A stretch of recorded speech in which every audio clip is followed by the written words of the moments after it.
Hello, everyone, and welcome to this afternoon's AAPS Eat Chalk Talk.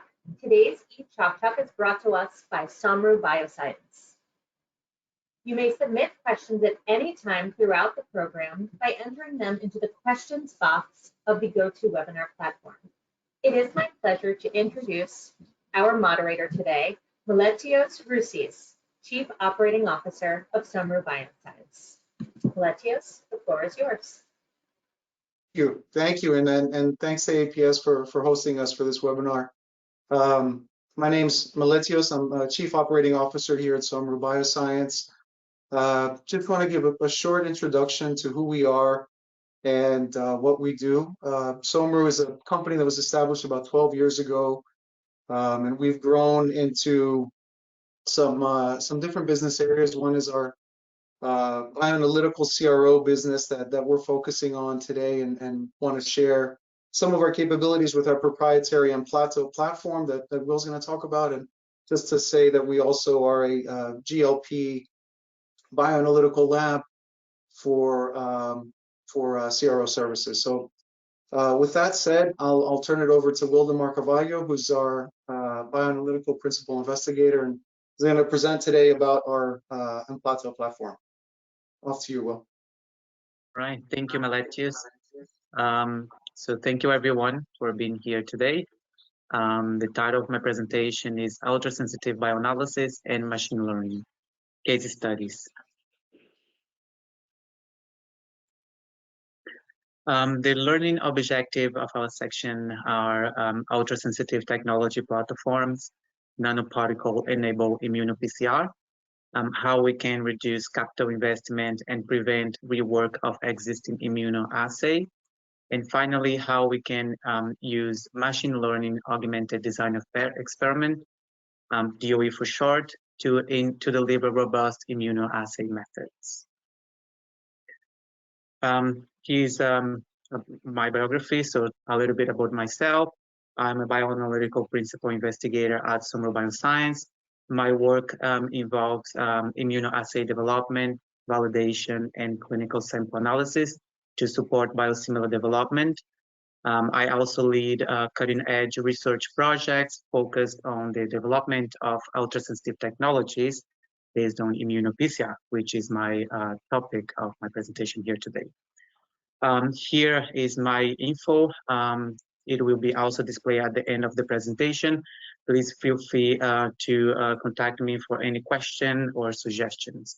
I'll be happy to hear from you.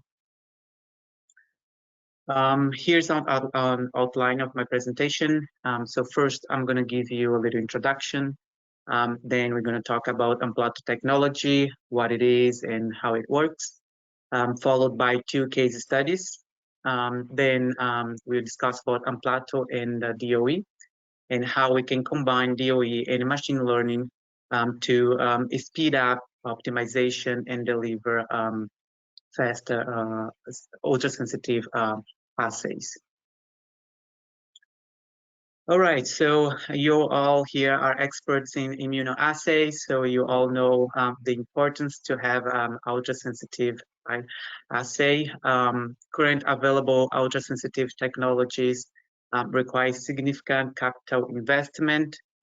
In most cases, existing assays require significant modification to improve its sensitivity, which results in high cost and expert resources. To overcome those challenges with poor sensitivity in ELISA, we developed Amplatto in such a way that any traditional ELISA that uses streptavidin biotin system can be easily adapted to achieve higher sensitivities. So the technology, it is based on immuno-PCR. It combines the advantages of flexible and robust ligand-binding immunoassays with the exponential signal amplification power of PCR to achieve high sensitivities that can go from 10 to 10,000-fold enhancement. In our case here, the signal-generating enzyme conjugate used in standard ELISAs is replaced with Amplatto technology, which consists of an oligonucleotide carrier where the oligonucleotide functions as a marker to be amplified and quantified by real-time qPCR.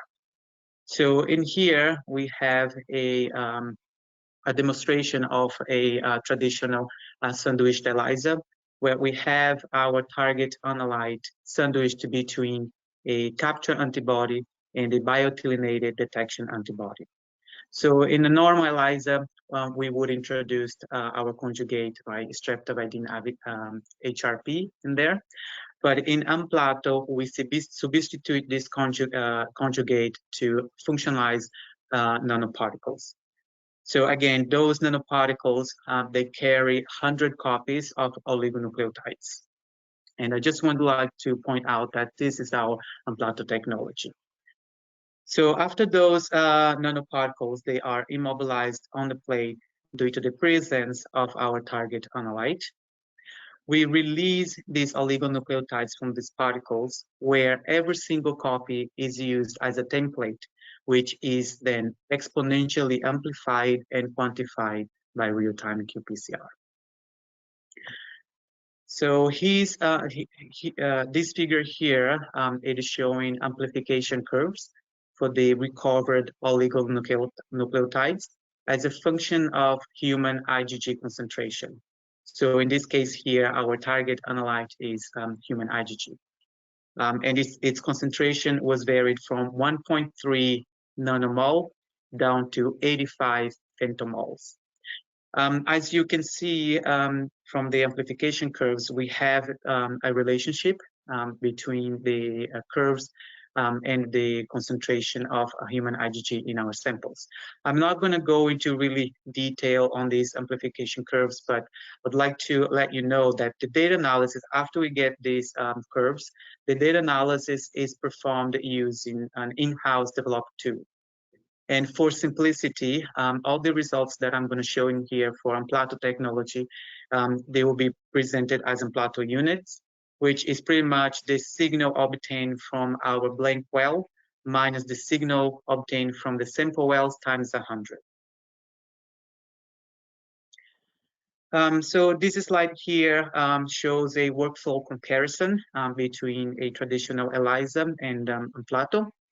So in normal ELISA, we started with the plate coding, then we come with blocking, followed by sample incubation, detection antibody addition, and then conjugate addition and substrate. And then we read the plate. So in the case of Amplatto, we stopped the process after the antibody detection antibody incubation, where we then come with the nanoparticles and we incubate them for a certain period of time. After some washing step, we release those oligonucleotides from the nanoparticles and use the recovered antibodies into the PCR. So now that we know what is Amplatto and how it works, so I'm going to show you how we use the technology to overcome some challenges present in commercially available ELISA kits.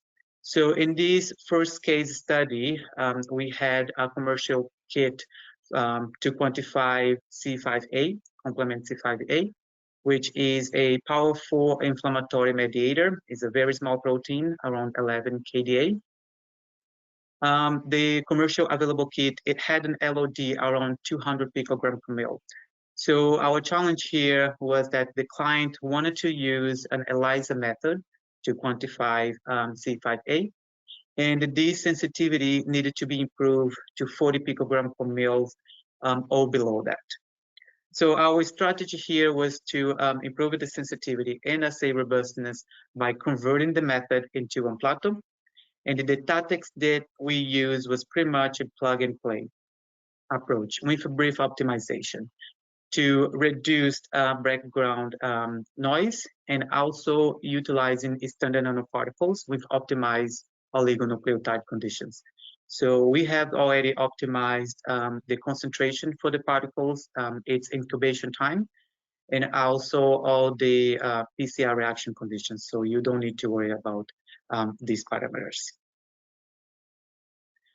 So what we did first, we performed the assay using the normal ELISA parameters combined with the Amplatto standard conditions. So the results are showing here on the right side in this graphic, where we have the response in Amplatto units against the human C5a concentration. So you can see that we are having a little background noise there issue. So the response for the lowest concentration of the C5a was close to 0. So we didn't have that much signal to noise ratio, and we didn't have that nice linear relationship between the response and concentration. So our challenge in here is that ultrasensitive PCR is more influenced by non-specific interactions, which does cause this high background noise. And our tactic was optimizing the conditions, the ELISA conditions, to reduce this non-specific binding. So the first assay that we did was we designed in a way to determine the source of background noise. So the conditions that we used is displayed here in this table, where we have the conditions and the response. So in some wells, we only had the blocking reagent. Then in other wells, we had the coding protein at different concentration, plus the blocking reagent, coding plus block plus C5a, code blocking C5a and different concentrations for the detection antibody. And at the end here, we have the coding, blocking, no C5a, and the detection antibody at 200 nanogram per ml. So the 200 nanogram per ml here was the recommended concentration for the standard ELISA. So with all these conditions, we came with the gold nanoparticles. We performed the assays as it was, and then here is the response for the recovered DNA. So as you can see, we were seeing significant high signals for those wells that contain the detection antibody. And specifically for this well that we had the coding, blocking, no C5a, but we had the detection antibody. So ideally here we wouldn't have that high signal. So with that, we concluded that the source of background noise was coming from the detection antibody. So our next step was to optimize its concentration and its incubation time. So here was the assay design that we used for this experiment. In here we have the concentration for C5a that we used. So we have 1,000, 100, and 0. We tested the detection antibody at 3 levels, so 70, 50, and 30 nanogram per ml, and 2 incubation times, 30 minutes and 1 hour. This table here is showing the obtained results. So you can see that when using 70 nanograms per ml in 1 hour incubation, we obtained a good range and also a good signal to noise ratio. So our next step was to perform the assay using these optimal conditions for the detection antibody. And here are the results. So in this table here, we have the response for each concentration level. So we have the percent CV, the back calculated concentration, and the percentage of relative error. This graph here is showing a comparison between the response for the Amplatto technology in black and the normal ELISA in blue.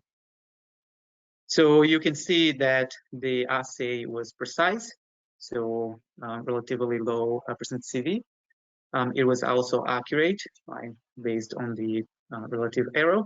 And you can see that at the lower concentration range for Amplatto, we have that nice linear relationship, which does allow us to measure C5a at the lower concentration range, while that lacks on a traditional ELISA.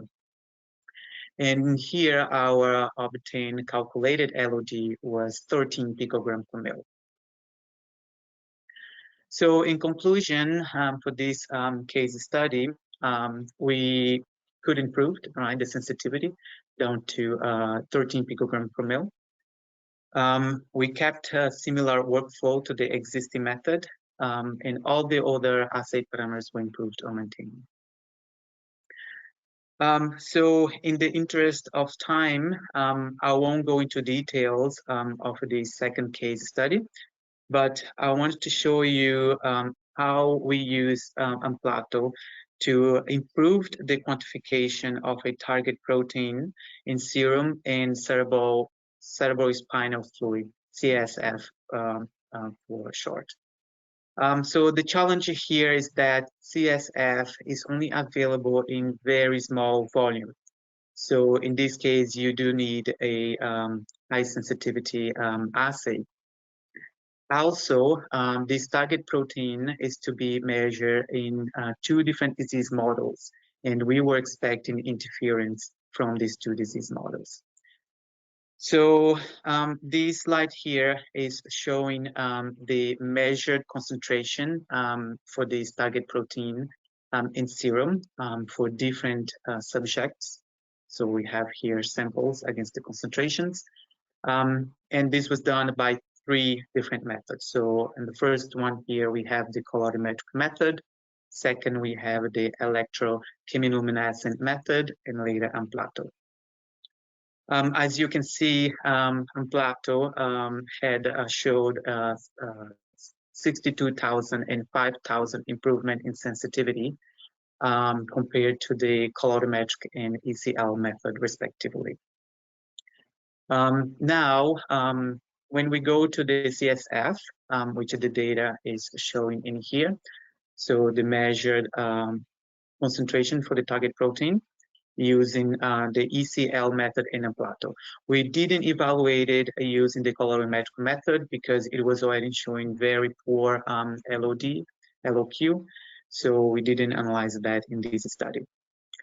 As you can see in here, for ACL method, 8 out of 10 samples were below the limit of quantification range, while for the Amplatto, all samples were measurable to its LOQ. So in here we have 1,000 times improvement in sensitivity for ELISA compared to ECL method. So when we went to the, I don't have the data, I didn't include the data here, but when we went to the disease matrix, we observed some interference for both ECL method and Amplatto. But that could be overcome by diluting the samples. So in that case, we have good sensitivity in Amplatto. So all the samples, we could dilute our samples and they will still be measurable. While for the ECL method, we couldn't measure them due to the introduction of the MRD. So now let's talk about the Amplatto technology and DOE. In the first case study for the C5A, I showed the road that we took for the assay optimization, right, to improve its sensitivity. However, we designed a 4-plate based DOE approach that can allow us to complete the optimization in 1 week. So in that first case study, we are just interested in improving its sensitivity. But with this DOE here, with this 4-plate based approach, we can determine many assay parameters, optimize many assay parameters. So this 4-plate based DOE approach will provide us enough data to determine which assay parameters impact the data.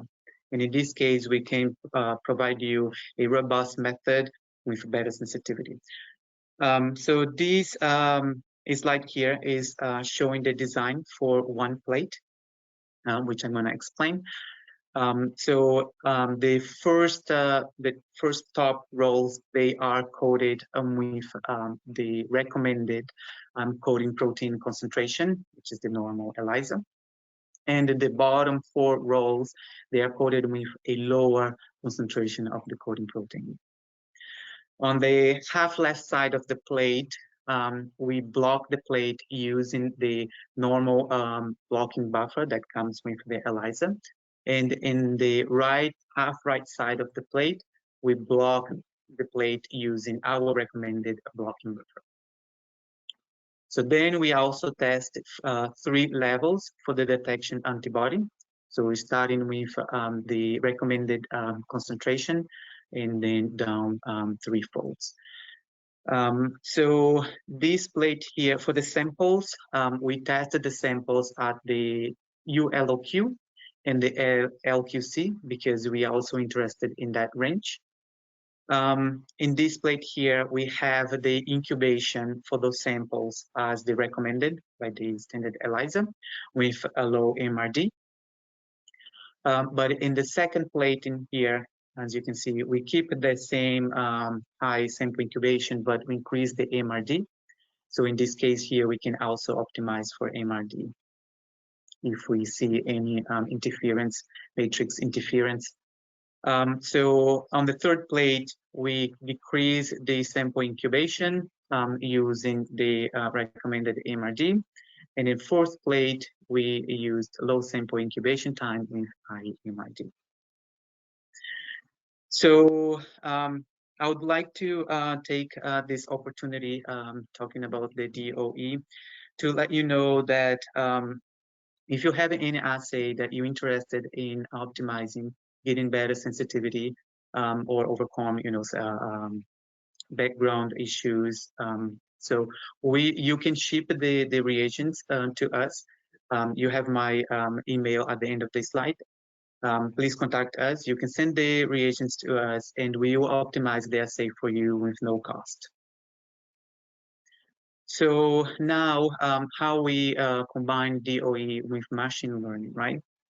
So we developed an intelligent knowledge-based decision support system to drive efficient method protocol development and optimization. So in this system, we would take all the parameters that we used from this 4-plate-based DOE approach, which are listed in here, the coding protein, detection antibody, and blocking buffer and MRD.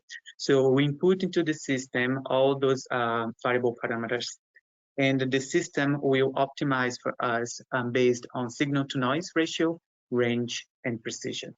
So our goal here is to simplify method development and optimization and take the guesswork out of our process. With that, I would like to thank you all for listening here today and the APS for hosting. I'm open for questions.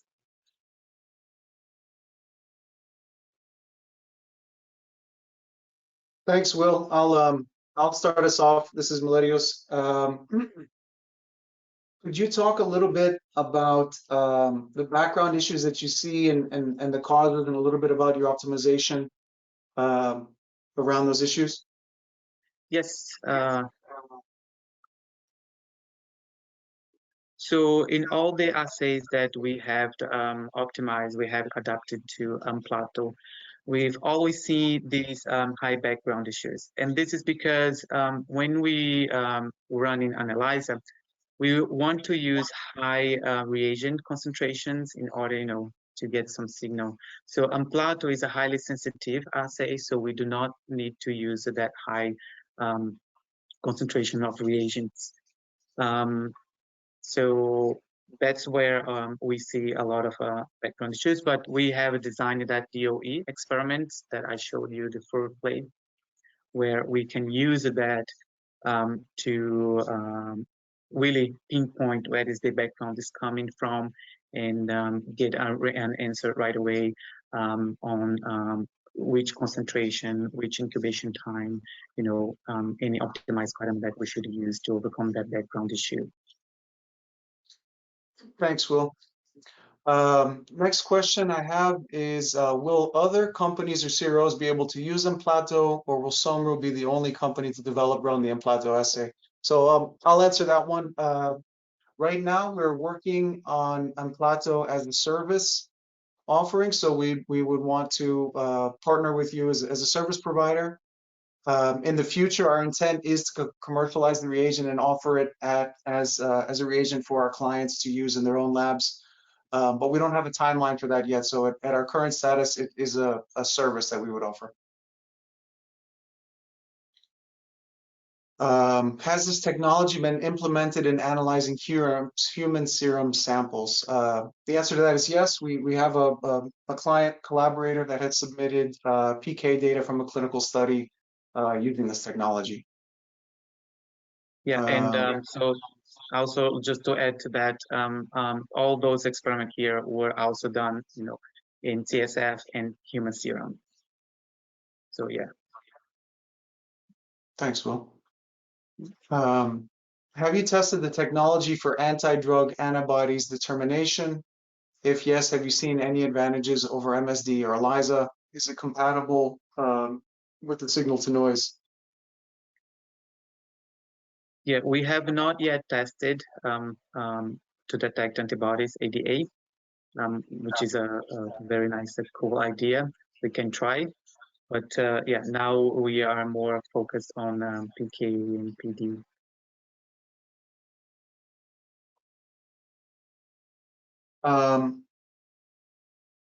Will, could you talk a little bit about, what it would take to start and what the process would be for starting and optimizing a method, what kind of timelines we might work with?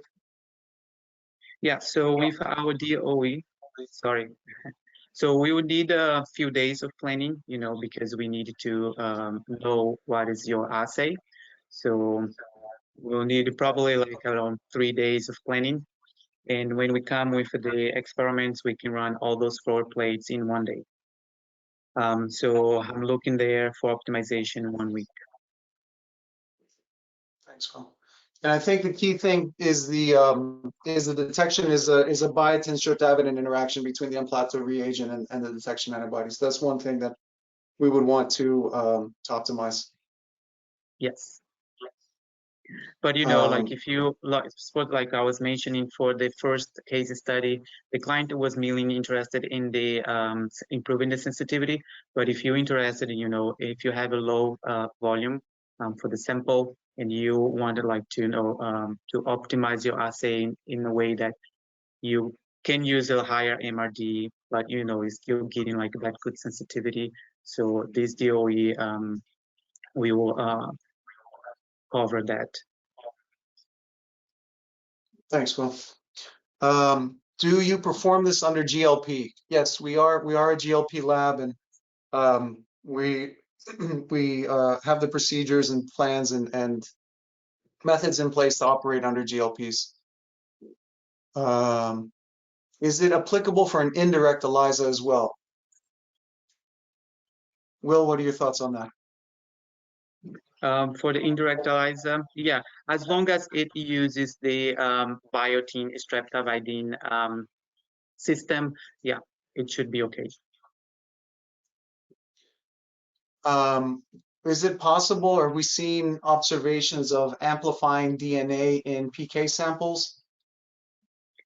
That's a very good question. So when we run the assay on that gold nanoparticle in incubation step, so we performed a lot of washing step. And at the end, when we amplify the oligonucleotides, we also include the melting curve. So in that case, we can see if our samples were contaminated with subject DNA. But those this sequence of oligonucleotide, they are synthetics, so they were designed, and the primers are specific as well. So we don't see that contamination we didn't see in any of our case studies. Thank you. Can we use different reporters with different detection reagents in a single assay to multiplex? Definitely. We can. So we can change the ID, right? The oligonucleotides ID and on those particles, and we can definitely detect two targets proteins in a single assay. Yeah.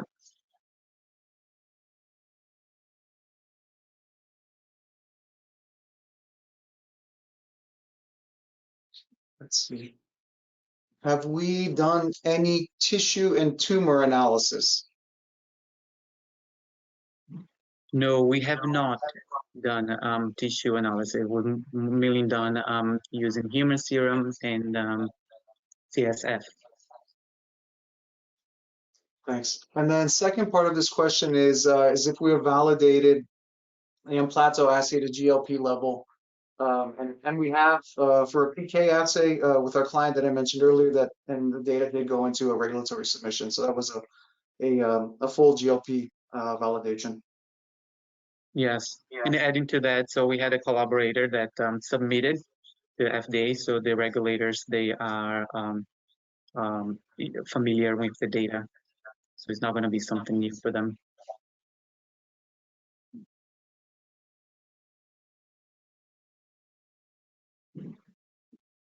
Could this be used in a cell-based assay? That's a very good question. What do you think, Meletius? Cell-based assay. I would maybe need a little more detail. I think it's a project we could take on, but I suppose as a detection system for a cell-based assay that could work. But maybe if we had a little bit more information on the context and use, we'd certainly be open to trying out a project.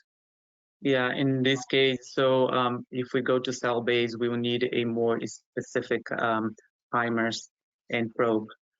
Right now we're using cybergreen, so we will need a more specific probe for that in order to decrease this background noise. Will, do you think in a cell-based assay, or is there things we would need to optimize differently that you would see? So you mentioned the probe. Definitely. Yeah, definitely. Cell-based assays, they have a lot of they are variable, right? They already have a lot of variability in them. But for optimizing a cell-based assay, I think the detection antibody is the main component that plays a big role in there.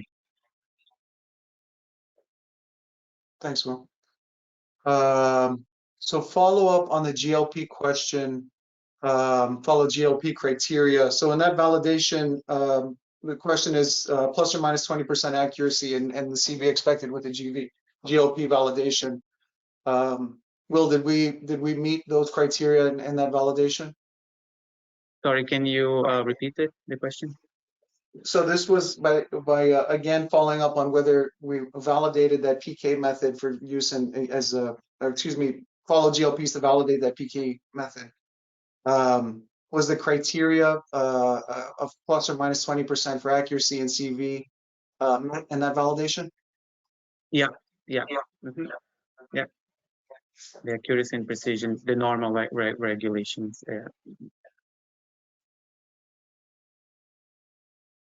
Right. So just as an alert for everybody, we're just past 1:45 Eastern.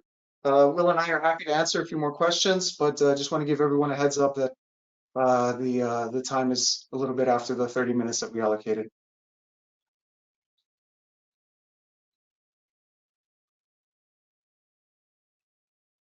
Yeah, again, feel free to get my info and contact me. And please, again, if you have an assay that you wanted to optimize, please send us the reagents and we can optimize for you at no cost. Thanks a lot, Will, and thanks to AAPS for hosting this webinar and to all the attendees. We appreciate your questions. As Will mentioned, we're looking for partners to develop this technology and show more use of it. So please do feel free to reach out to Will or myself and open a conversation. And thanks again to everybody. Yeah. Thank you.